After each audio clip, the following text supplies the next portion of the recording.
At noong mga nakarang araw, mga nakarang linggo, is marami na tayong mga natutunan tungkol sa grasya, pabor ng ating Panginoong Diyos. At muli is, at dahil dito, yung ating, yung puso natin is doon natin malalaman kung gaano importante yung ating puso. Matagal na natin sinasabi sa ating mga sarili, ano ba ang puso? Lagi natin sinasabi, tanggapin mo ang ating Panginoong Jesucristo sa iyong puso. Lagi natin palaisipan kung ano ibig sabihin ng puso. Pasensya na kung medyo nakukonsis ako ngayon sapagkat ng aking mga hindi ako sanay na ako yung was supposed to be mga matatanda. Hindi naman matatanda. Baka naulit sa akin. Pasensya natin ulit. Doon sa Proverbs chapter 4 verse 20 to 22, ano sabi niya sa Proverbs? Pamikaan chapter 4 verse 20 to 22. At basahin natin ng sabay-sabay. Verse 20, aking anak, salita ko ay pakinggan mo mabuti. Pakinig mo ay ikiling sa aking sinasabi. Verse 20, huwag itong babayaan mawala sa paningin. Sa puso mo ay itukit ng mabuti at malalim. Verse 22, pagkat itong kaalaman ay daan ng buhay, nagbibigay kalusugan, kagalingan ng katawan. Dito pinapakita kung gaano ka-importante ang ating puso. At dahil dito, tinuturuan tayo, sinasabihan tayo ng ating Panginoong Diyos na bantayan mo ang iyong puso. Doon sa verse 23, kasunod ng verse 23, ng Pamikaan chapter 4, sabi niya, ang puso ay inatang mabuti at alagaan pagkat iyan ang siyang bukal ng buhay mong tinatagday. At sinasabi dito na ang ating puso ay ating ingatan at alagaan. Pwede natin sa ibang version, bantayan. So, maaaring tayong binabantayan sa ating buhay, binabantayan natin ang ating mga kaperahan, binabantayan natin ang ating pamilya, ang ating mga negosyo, ang ating mga karir, ang ating mga trabaho. Ngunit sa salita ng ating Panginoong Diyos, malalaman natin na dapat natin isa lamang ang ating bantayan, isa lamang ang ating ingatan, walang iba, kundi ang ating puso. At dahil ang puso na iyan, bago ito maging, sabi niya sa verse 22, bago ito maging medicine, bago ito maging medisina o gamot sa iyong sakit, bago ito magkaroon ng epekto sa iyong buhay, ay kinakailangan mong ang salita ng Panginoong Diyos ay kinakailangan pumasok sa iyong puso. Upang ito ay magbigay ng buhay, magbigay ng kalusugan, magbigay ng medisina sa iyong buhay, sa buhay na pisikal. At dahil dito, na may kasabihan tayo na ito ay totoo, na mayroong isang puwang sa puso ng bawat isang tao na tanging ang ating Panginoong Jesucristo lamang ang siyang makakatulong dito. Amen? Ang salita ng Panginoong Diyos, upang ito ay maging makapangyarihan sa iyong buhay, ito ang siyang pupulok sa isang parte, sa isang portion ng iyong puso. May puwang doon. At ngunit, kuminsan hindi natin na ito maiwasan na mula Lunes hanggang Sabado, ito ay mayroong kuminsan na alikabukan. Kuminsan itong puso natin ay nadudumihan sa ating mga nakikita sa TV, sa mga social media, at sa mga entertainment. At dahil dito, hinahanap ang bawat isa na tayo ay patuloy na sumandal sa salita ng Panginoong Diyos upang sa pamamagitan ng pakikinig ng salita ng Panginoong Diyos tuwing linggo, ito isa sa mga paraan upang pagpagin natin ang mga alagabok na ating nakuha mula Lunes hanggang Sabado. Pagdating ng linggo, ito ang isa sa mga paraan upang pagpagin natin ang mga alikabok natin na nakikita sa ating mga kapaligiran. At dahil dito, ang kadalasan ng alikabok na ating nakukuha sa mga kapaligiran na ating tinitirhan ay kadalasan ito yung kabaliktaran salungat sa salita ng ating Panginoong Jesucristo. At dahil dito, importante na tuwing linggo, ito ang isa sa mga paraan upang pagpagin natin ang ating mga alikabok na dumikit sa ating puso. At kung sa pamamagitan ng pakikinig ng salita ng Panginoong Diyos, kung tayo nakikinig ng kanyang salita, ito ay sumusulat sa iyong puso. So naalala ko doon sa 2 Corinthians chapter 3 verse 3. Ano sabi niya sa pangalawang Korinto? Ipinapakita ninyo na kayo ay sulat ni Kristo na ipinadala niya sa pamamagitan namin. Hindi nakasulat sa tinta, kundi nakasulat ng sinulat ng Espiritu ng Diyos na buhay at hindi sa mga tapyas na bato, kundi nakaukit sa puso ng mga tao. Dito pinapakita na bawat sa atin na nakaupo ngayon, kayo ang buhay na sulat ng ating Panginoong Jesucristo para sa mundo na ito. Ito ang Espiritu ng Panginoong Diyos na siyang nagsusulat sa bawat puso ng bawat isa, na kung saan kung ikaw ay nakakarinig ng salita ng Panginoong Diyos, ikaw ay tuwing nakakarinig ng kanyang kantahan, ng kanyang papuri, mayroong sinusulat sa iyong puso, ang kanyang Panginoong Diyos sa iyong puso. At dahil dito, ikaw ay lalabas sa bahay-sambahan na ito, na kung saan ang mga tao na siya nakakita sa iyo, ay ikaw ay kanilang binabasa bilang isang buhay na patutuo, bilang isang buhay na sulat ng ating Panginoong Diyos.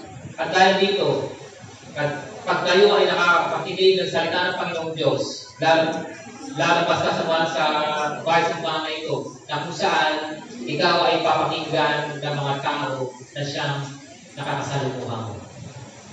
Nagbabasa ka ng salita ng Panginoong Diyos, ikaw ay lalabas sa bahay-sambahan na ito, na kung saan ikaw ay binabasa ng mundo na ito. Kaya, kung ikaw ay kanilang naririnig, kung ikaw ay kanilang nakikita, ang nakikita nila sa iyong buhay ay ang kapayapaan, kaligayahan, at kapangyarihan ng ating Panginoong Diyos sa iyong buhay. Amen? Ang nakakalungkot lamang, ng mundo ay patuloy kanilang pinapakinggan kahit na hindi ka nakapakinig ng salita ng Panginoong Diyos. Ang mundo na ating tinikilahan, ay ikaw ay kanilang binabasa kahit na hindi ka nakapagbasa ng salita ng Panginoong Diyos. At dahil dito, napaka-importante na tuwing may mga pagkakataon, lalo na tuwing linggo, ito isa sa mga paraan upang ikaw ay pagpagin mo ang mga andabog na kumapit sa mundo na ito na ating tinikilahan. At ano nga ba?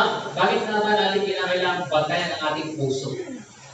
Dito sa unang hari, Kapitulo 10, versikulo 23 hanggang 24, ang sabi niya, si Haring Solomon ang pinakamarunong at pinakamayaman sa lahat ng mga hari sa buong mundo.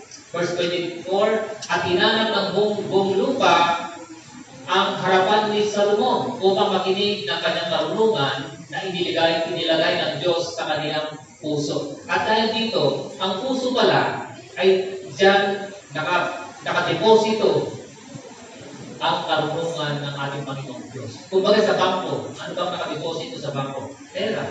Ngunit ang ating puso, diyan nakadeposito ang salita ng Panginoong Diyos, diyan nakadeposito ang kanyang karunungan sa iyong puso. At dahil dito, ano ba ang wisdom? Ano ba ang karunungan na tinutukoy dito? Ang karunungan na tinutukoy dito ay isang karunungan na kung saan ito ay nagbibigay ng papuri sa ating Panginoon Jesucristo, sa ating Panginoong Diyos. Kaya sabi niya, the fear of the Lord is the beginning of wisdom. Sa Proverbs chapter 1 verse 7, anong sabi niya? Ang takot sa Panginoon ay pasimula ng kaalaman, ngunit ang magmang ay humahapak sa karunungan at puro.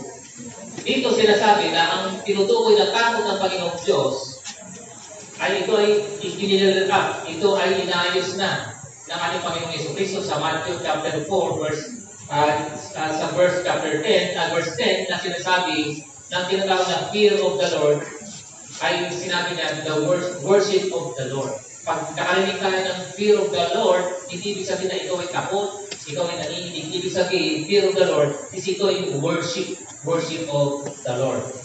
At dahil dito, pag ikaw ay nagpupuri sa ating Panginoong Diyos, ikaw ay nagbabasa ng kanyang salita, ikaw ay nakakarinig ng kanyang salita, ito ay nagkakaroon ka ng wisdom. Ito ay nagkakaroon ka ng kaalaman at bibigay ng papuri sa ating Panginoong Jesucristo.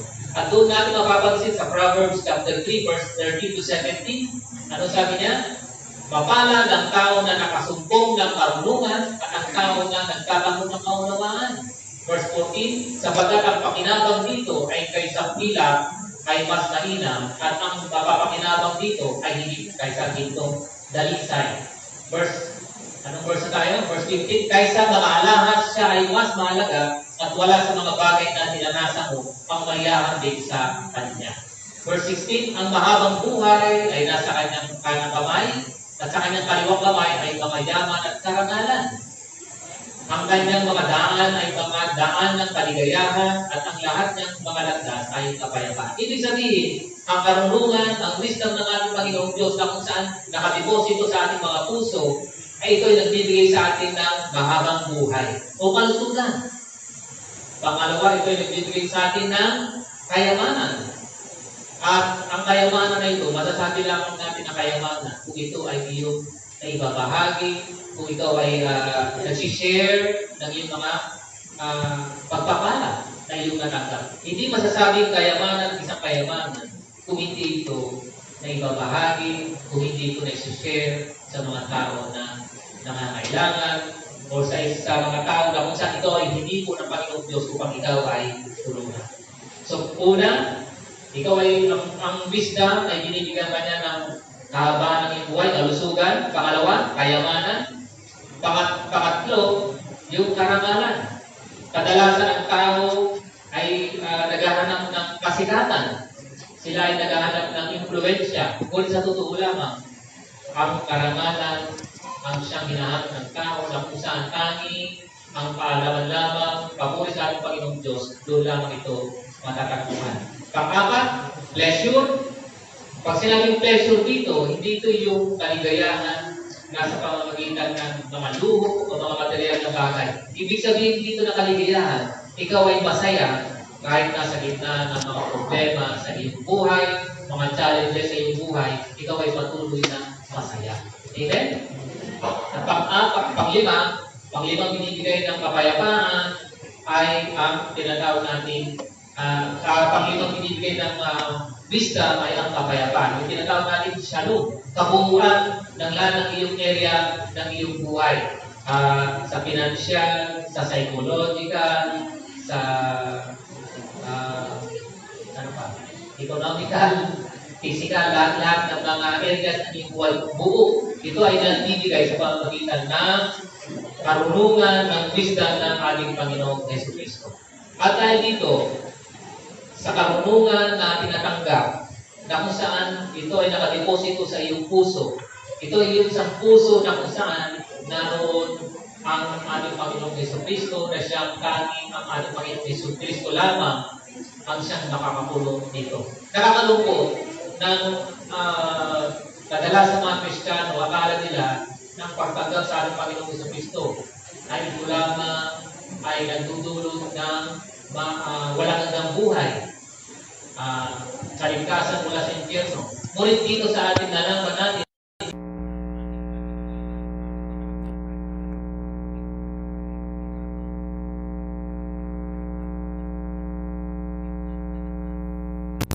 kapag ikaw ay may puso na binago ng ating Panginoong Jesucristo, ikaw ay mayroong mahabang buhay, ikaw ay mayroong kayamanan, magkakaroon ka ng kayamanan, ikaw ay magkakaroon ng karangalan, pleasure, pang-apat, at pang-lima ay ang kapayapaan. Kaya sabi niya sa Ezekiel chapter 36 verse 26, anong sabi niya? Bibigyan ko kayo ng bagong puso at bagong espiritu, ang masuwahin ninyong puso ay gagawin kong puso masunurin. Ito yung ating born again experience na kung saan ito yung araw na tinanggap natin ang ating Panginoong Jesucristo sa ating buhay, sa ating puso. Ikaw ay binigay niya ng isang puso masunurin na kung saan ang puso ito ay isang bagong puso. Isang bagong puso na kung saan nandyan ang wisdom, ang kaalaman ng ating Panginoong Jesucristo. Amen? At dahil dito, doon sa Efeso chapter 1 verse 17 to 18, dito natin malalaman, pastor, kanina ka pa salita ng puso. Ano ba ang puso? Dito sa Efeso chapter 1 verse 17 to 18, ang sabi, idinadalangin ko sa Diyos na ating Panginoong Jesucristo, ang kaluwalhati ang Ama, na pagkalooban kayo, pagkalooban Kanya, kayo ng espiritu ng karunungan at pagpapaya tungkol sa Diyos upang lubos ninyo siyang makilala. Verse 18, naway liwanagan ng Diyos ang inyong mga puso upang malaman ninyo ang pag-asa na para doon ay tinawag niya kayo kung gaano kasagana ang pagpapalang inilaan niya para sa kanyang mga banal. Dito natin malalaman na mahalaga na malaman natin na ang ating puso ay maliwanagan upang malaman natin kung gaano kasagana ang pagpapalang inilaan ng ating Panginoong Jesucristo para sa inyo. Amen? Amen. Ito ay isang buo. Ito ay isang holistic. Shalom. Kumbaga sa pizza, hindi lamang isang slice, kundi buo talaga. So dahil dito, ano ba ang puso na tinutukoy dito ng ating Panginoong Jesucristo? Sa Efeso chapter 1 verse 17 to 18, malalaman natin ito sa pamamagitan ng original na teksto ng Bible, ng salita ng Panginoong Diyos. Ang original na teksto ng salita ng Panginoong Diyos sa New Testament ay wikang Grego. At dito sa sinasabi niyang bibigyan kayo ng magkakaroon kayo ng liwanagan ng Diyos ang inyong mga puso, ito ay masasabi natin, tinutukoy dito ay ang iyong imagination. Ganun ba, Pastor? No? Ang puso ko lang tinutukoy dito, imagination. Oo, imagination dito. Sapagkat para sa ating Panginoong Diyos, pag sinabing imagination, ito ay isang kilos. Pag sinabing imagination, nag-imagine ka. Ito ay isang aksyon, ito ay isang kilos kung saan ito ay natutupad na. Halimbawa, tulad sa Matthew chapter 5 verse 27 to 28, anong sabi niya? Narinig ninyong sinasabi, huwag kang mangangalunya, ngunit sinasabi ko sa inyo, ang anumang tumingin sa isang babae na may pagnanasa ay nangangalunya, nasa babae yun sa kanyang puso.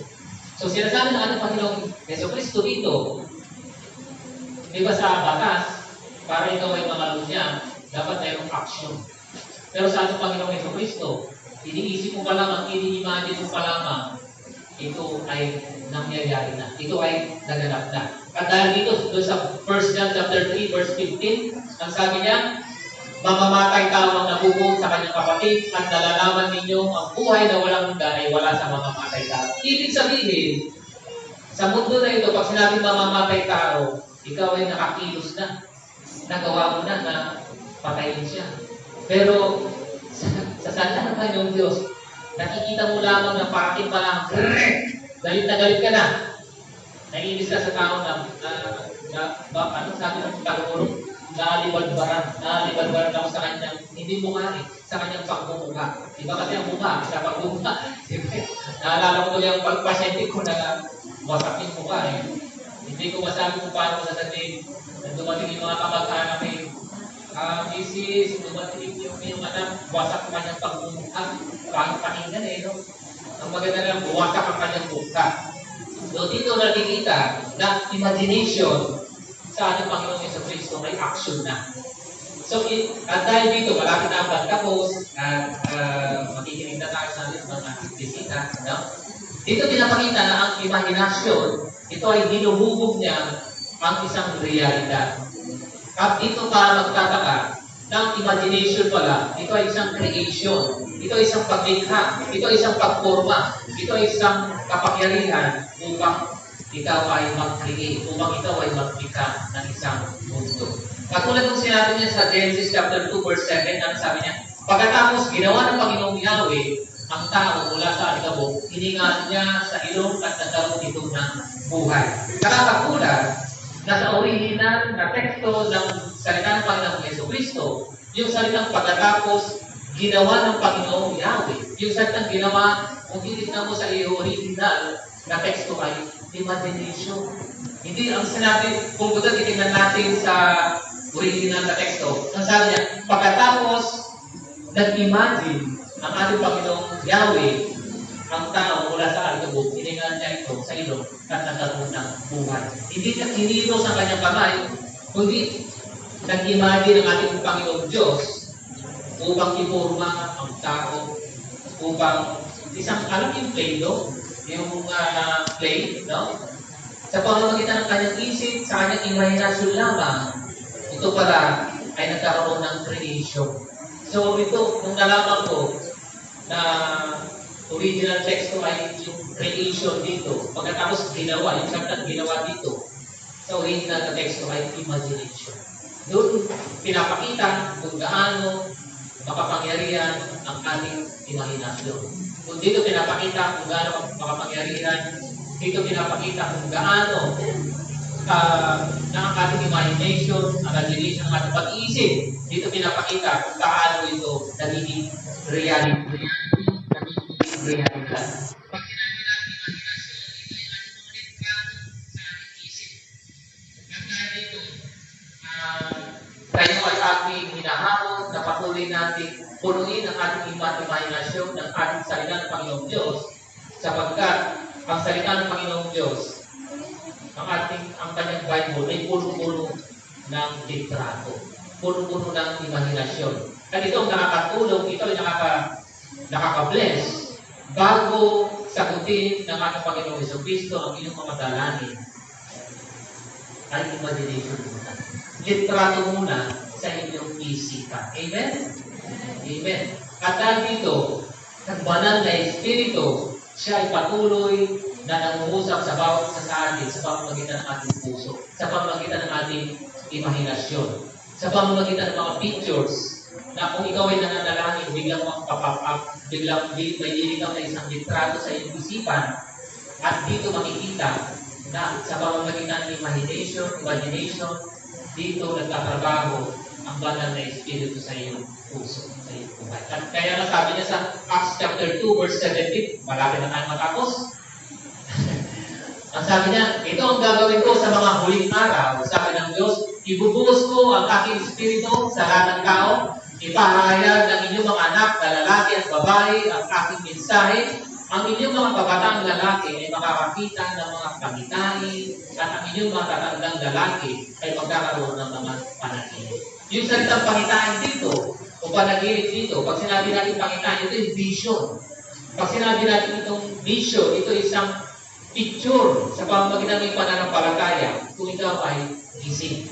Kung ikaw ay gising, mayroon ka nakikita picture na ikaw lang nakakita. Isang picture na ito na kung saan nakaanang ang picture na ito sa iyong pananampalataya. At ang isang dreams naman o panaginip ay ito isang picture na kung saan hinuhugot ito ng iyong pananampalataya kung ikaw ay nakapitin. Yan ang pagkakaiba. At dahil dito, hindi ka pwede magkaroon ng vision, hindi ka pwede magkaroon ng pangitay, panaginip, kung wala ang wisdom, kung wala ang kaalaman ng ating Panginoong Diyos na nakadeposito sa iyong puso. Amen?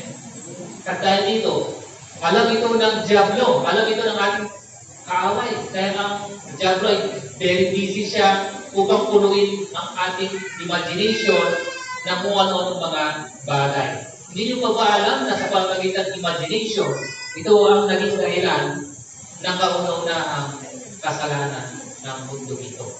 Basahin natin ang Genesis chapter 3 verse 6 to 7.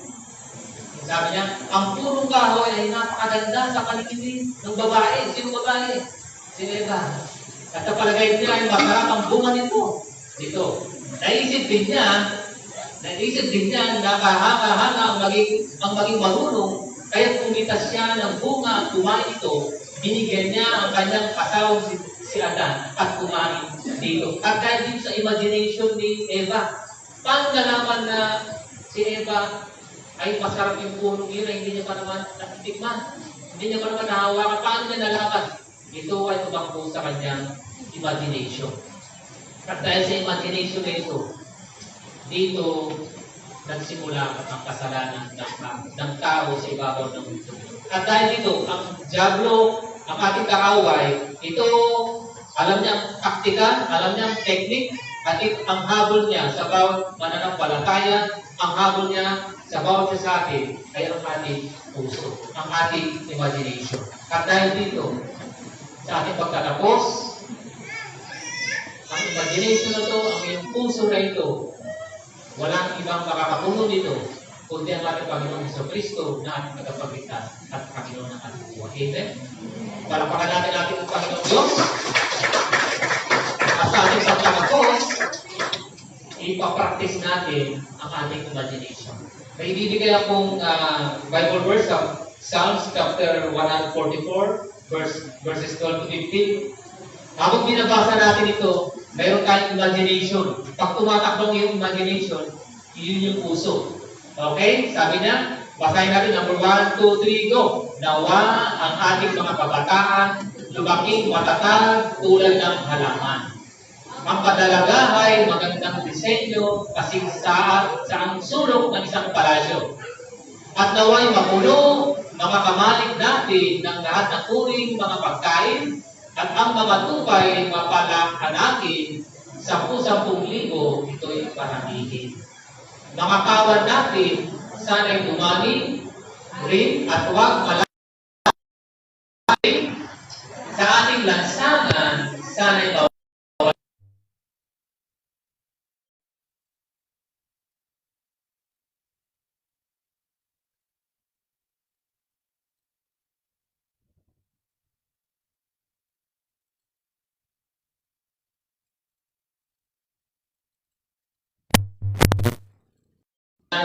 sila Pastor Ingoy Tanggalan mo natanggapin mo ang ating Panginoong Jesucristo sa iyong puso. Ngayon po lang nakapagkanto, ang puso pala na ito, hindi yung puso na tumutugtog, kundi ito ang puso ay ang iyong imagination. At kapag nag-imagine ka ng mga salita ng ating Panginoong Diyos, ito ay isang realidad na siyang nagiging totoo sa iyong buhay, oras lamang, taon lamang, buwan lamang, o hindi natin alam, ito ay matutupad at matutupad sa iyong buhay. At dahil dito, sinasabi ko sa iyo na hindi magpapahinga ang ating Panginoong Jesucristo hanggang ito ay hindi natutupad sa iyong buhay. Amen?